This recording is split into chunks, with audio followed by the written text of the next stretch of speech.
Basic magkarga ng feeds. Pindot-pindot lang mga lods. Pindot-pindot lang, nagkakarga na ng feeds. Yan ang bilis maglagay.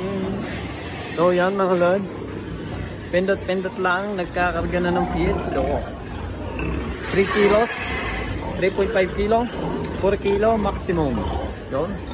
Ganyan lang po ka-basic. Kaya walang kapagod-pagod. Basic lang. Lahat na po yan ay malalamnan. Paikot. Hanggang doon sa kabila. Yo. So, gusto ko lang sa inyong i-share mga lods. Kung gaano ka high-tech. Yo. Nagkakarga. Yan ang lamang. At sana ay matuwa kayo sa aking video yung ipinakita. Para po kayo ay magka-idea na ganyan po nagkakarga ng feeds dito sa Japan. Yung pindot-pindot lang.